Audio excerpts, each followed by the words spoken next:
Chapter 26. The Kurgan felt revitalized by Castagir's death. Now there was only one left, MacLeod. The prize was within reach, just another step, another quick beheading, and the prize would be his. He pushed aside the crowd at the entrance to the alley. "Get out of my way," he growled. They did their best. The sight of his sword was enough to get them clawing at each other's clothes in order to clear a path for him. In the roadway beyond the alley, an old couple had stopped their car and were trying to peer over the heads of the crowd to see what was happening.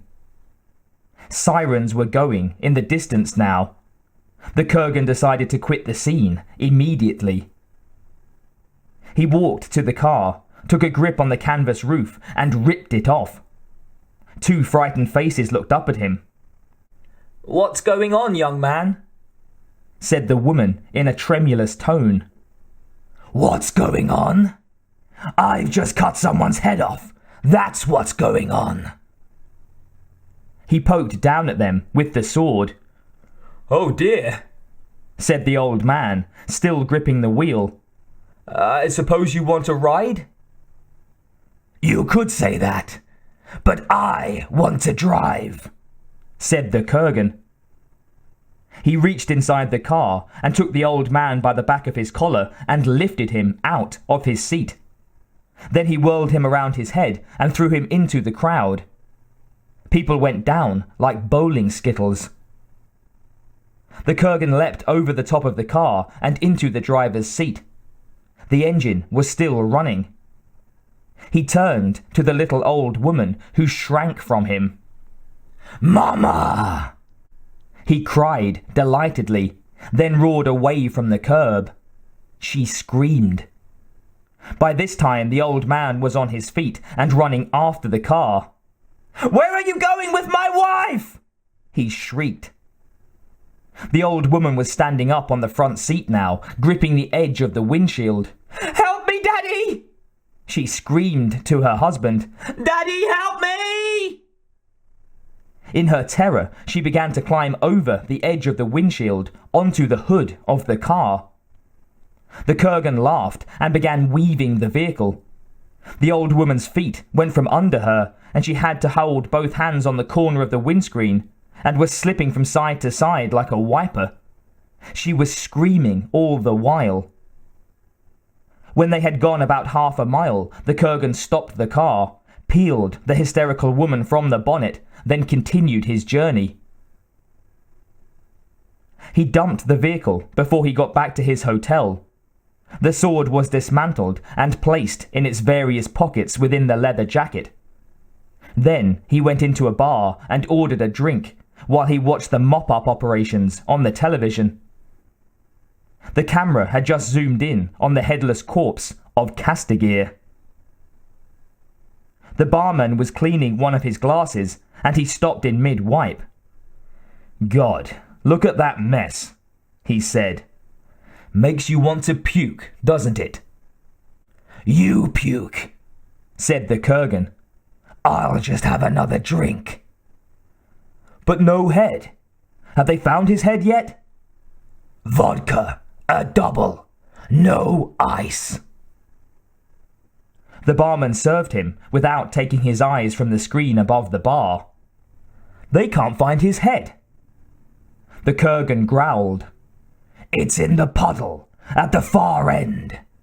You can't see it because it's black and there's oil in the water."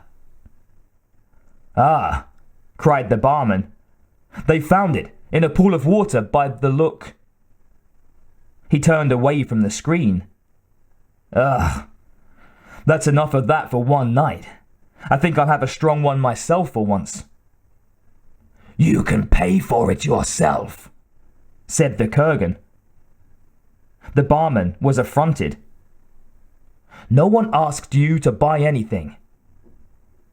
"That's good, because I'm a very poor man." "When are they going to catch that guy? That's what I want to know."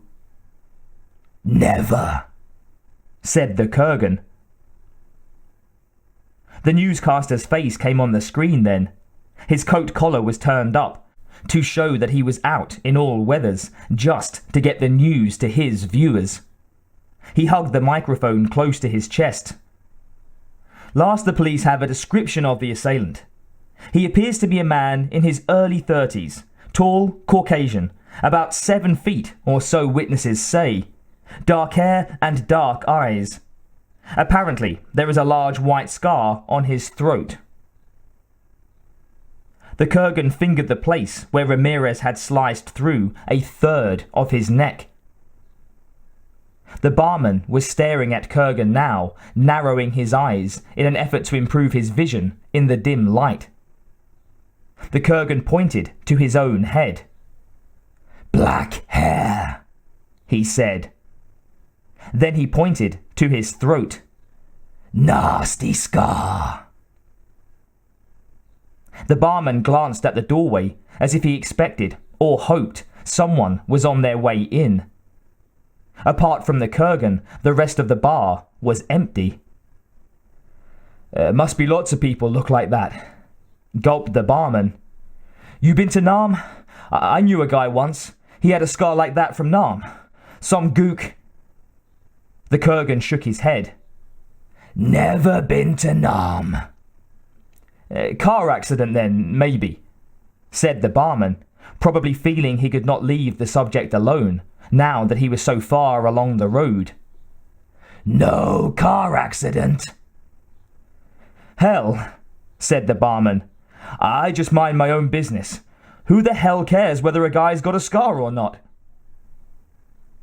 "Vodka, no ice," said the Kurgan.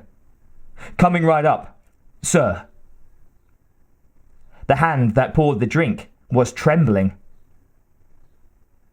The Kurgan drank it down slowly, recalling a wine cellar he had strangled once in the streets of Athens because the man had showed too much interest in his face.